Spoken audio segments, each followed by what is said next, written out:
This is my mess. It's just a disaster. Sometimes I clean it up, most of the time. Then it immediately goes back to being a mess. It's like my garage. I clean it for a little while and then, boom, bomb goes off. Fly boxes, all kinds of stuff. Today, we're fishing the Salmonfly hatch. Yeah, we might be able to use that guy later on. Maybe these guys here, these are stoneflies. Trying not to miss an eye. This particular bug here, this is obviously a fly that we're using. There's a gajillion different variations of this bug. We're fishing with stoneflies today because this is the Salmonfly hatch. Doesn't make sense because this is stonefly and I just said salmonfly, but this is a bug that lives under the water, likes to crawl under rocks and stuff. And as this time of year, it emerges into this massive fly that flies around. That's a stone. Just a little guy. He's probably got a year or two before he can actually turn into one of these big old salmon flies. There's one. This guy is getting ready to turn into this guy. So these guys are buddies. Whoa, bye. It's like a prehistoric tank or something. Look at the armor that's on that thing. The bug that we're using that's gonna imitate that, right? Crazy. So that's the underwater version, and then there's the on top of water version. So here's the salmonfly, and here's kind of like an imitation of what we're using. Big, gnarly dry fly, big loud plop as it hits the water. And this comes from the stonefly that, we were using earlier. Looks like something off of a horror movie, but they don't bother you, they don't bite you, they just kind of look creepy.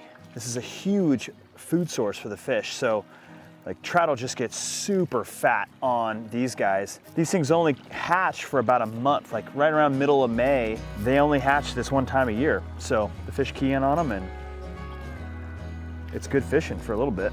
All right, get off me. Hang out with that guy. Yeah. Woo, I still got it. Look at that blood knot, gorgeous. I'm very old school. I still use my teeth. Dentists do not recommend that. 4 out of 5. 4 out of 5 dentists do not recommend it. The 5th one needs more business.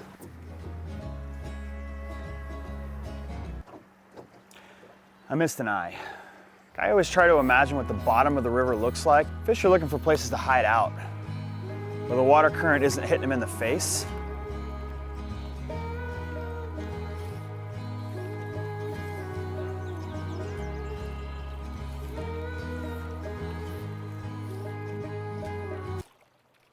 It's a whitey, he's not fighting hard enough.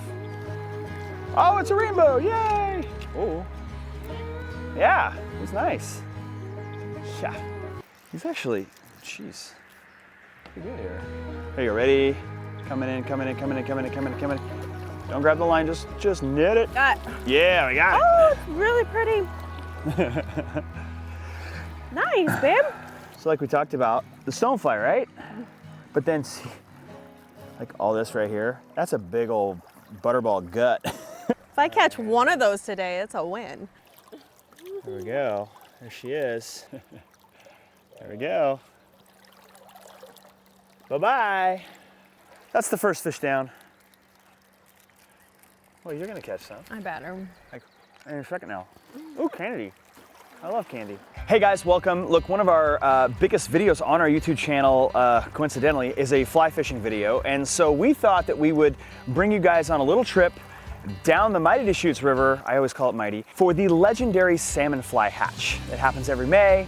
If you ask any big fly fisher across the country, they know about the legendary Deschutes River Salmonfly hatch. And we invite you to join along with us. Tons of fishing and a little bit of real estate. Yeah. It'll be fun. Stay tuned. Well, that's a problem. When the fish is too big. No, just kidding. It happens. That's why you bring backup rods. See right there? There. That was weird. This is not a glowing endorsement for the Orvis Fly Fishing Company at the moment. Oh, well, see, that looks great. It just needs to be glued. You can't just row down this river anytime you want. You do need a permit to do this. Now, they're pretty easy to get from recreation.gov. You're looking for a Deschutes River boater permit. Permits aren't very expensive, but on the lower stretches where they do a lot of whitewater rafting, sometimes they can actually be really hard to get because there's a lot of outfitters that do whitewater rafting permits. This is one of the most popular times of year to come fishing on this stretch because of the salmonfly hatch. You know, there's just people everywhere. So we tried going on a Wednesday and the parking lot's full. We'll see if we can actually catch anything amongst all of the pressure. We had a high school co-op class in Sisters, and we went on a 3-day float. And there was a kid who pretty much worked for the guide service in Sisters, and he taught me how to fly fish. So my first fish I ever caught was about 2 miles up the river.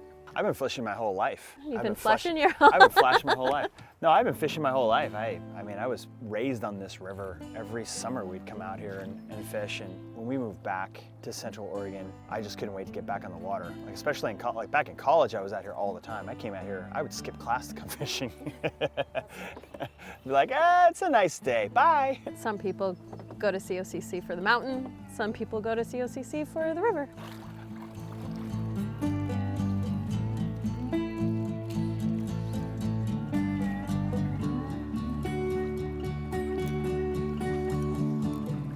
Yeah, I mean, in real estate, we work hard, and obviously we like to play hard. This is just such a peaceful way for us to get away. We love this. It's a part of our passion. It's why we live in Central Oregon. And it's just truly so peaceful. You can only get here by boat. And it's awesome. It's only 45 minutes from town, and you can be away.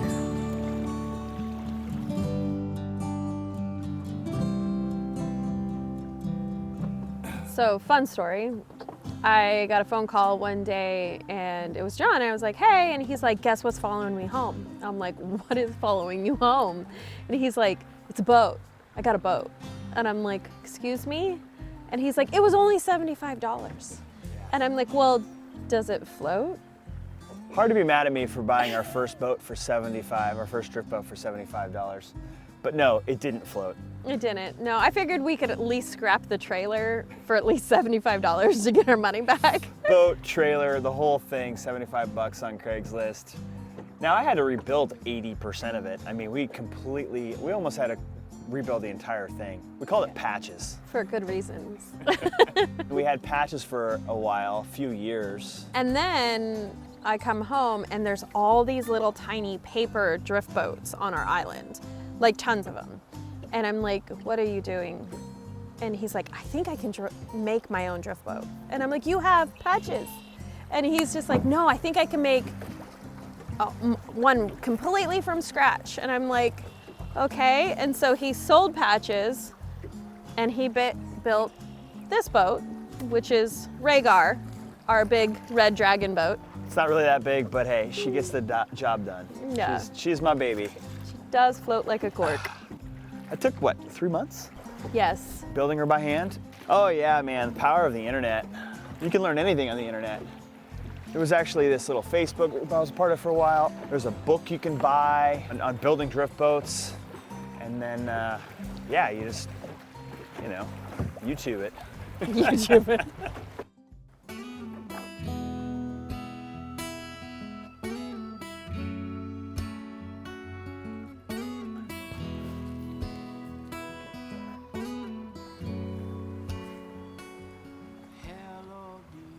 It's hard sometimes. You don't really know. Is it a fish or is it just hits the bottom for a second and you're not really sure. Get it right. There's where I want it. So it's been a little slow recently. We started off hot. We caught that one right on the intro. And so now we're about midday and fishing's definitely been slow. Hopefully it'll pick up again later this evening.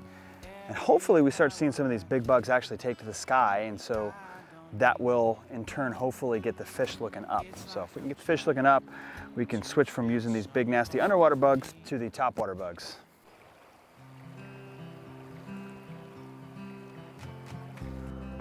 Well, we already told you that Patches was our first boat. We've had some really interesting adventures with Patches. First one was, we were about, a quarter mile from the takeout, and this is called an oar lock. Like, this is what holds the oar, in. So it fell off. So we didn't have a way to row the boat the last quarter mile of the trip. So I literally had to jump out, get in the water, and walk it. But it wasn't always shallow. So I'm basically holding onto the side of the boat, just kicking, swimming. trying to make sure that we didn't go to the left bank because the takeout was on river right. That was a fun one.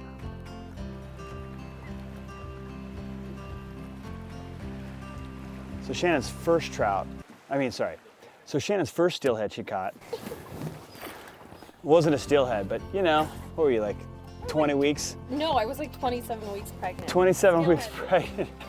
And waders that barely fit me still. She hooked up with this really big trout. It was a redside. I mean, it was a big trout, yeah. And a big redside. She landed it, and we just kind of lied to her and told her it was a steelhead. Yay! But we knew it wasn't. Deep down, I knew it wasn't either, but I was like, we're gonna make believe it's a steelhead. You still celebrated it. That's all that matters. It was good. Let's break down the Deschutes River itself, right? You've got the middle Deschutes, the upper, and then the lower. We're currently on the lower. Now this is big water, big water. So if you're just used to like tiny spring creeks, this might not be your jam, although it's pretty awesome. So this is the reservation side of the river left as you're heading down. And there's some sections that are completely off. You can't fish at all. But then there are certain sections, like right here, section 2, where you can buy a special permit and you can fish on the reservation side. More sides of the river, got more options.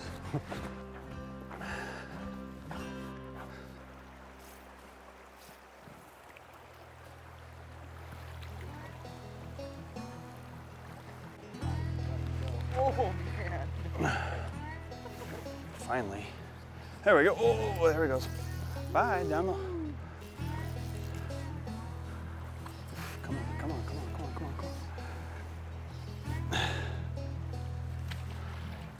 Oh.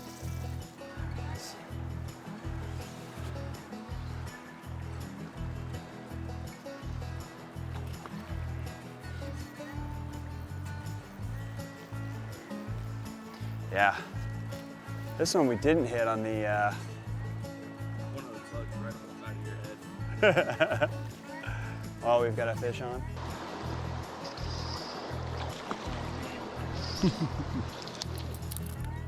There we are. Not bad, huh? There we go. Whoop. Oh dear, come back here. Okay, bye. Now, these though, like red sides, which are what the rainbows are called here. Yeah, I mean, you know, I think the legal limit is like after 20 inches, they call them a steelhead, even if they're not. That was kind of like Shannon's story about steelhead earlier. Like she caught a really big red side. We're like, yeah, it's steelhead. But we knew that it wasn't because a native steelhead was gonna be big. And sometimes you can get hatchery steelhead, which are kind of smaller. We knew it had to be just a native trout. But it was big, it was like 20 inches. We were camping one time here on this stretch. So it's the best, like camping is the best here. So you can pull off, there aren't any roads, so the only way to get here is through boat, right? We've said that before, but anyway, we're fishing, we have a great weekend. There's these spiders around here all the time, like Long-legged spiders. long-legged spiders. Anyway, one of them bit me, I got a scratch, I'm just scratching it. We're camped for like 2 nights. Then we go back home, still scratching. Then my whole arm gets Like veins. like these like purple veins that start like just start, I thought I was gonna turn into Spider-Man or something. It's really important that you check out recreation.gov when you are getting your permit. It also has all kind of regulations in there as far as camping goes, because you can't just pull off anywhere and camp. There's designated sites down the lower Deschutes where you're allowed to camp. So always check the regulations. You know, don't want any bad things happening.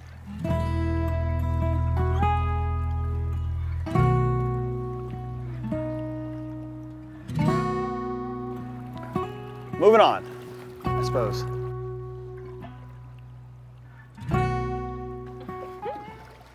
Like a prehistoric dinosaur bugs. They're nice though. They're nice. Yes. Yes, they're nice. He's like right at your feet.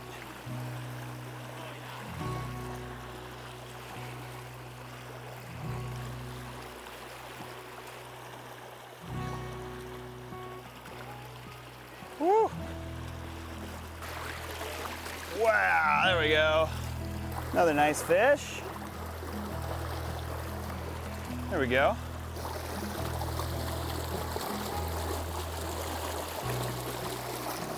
Bye-bye. Whew, there we go. I knew there was one in there.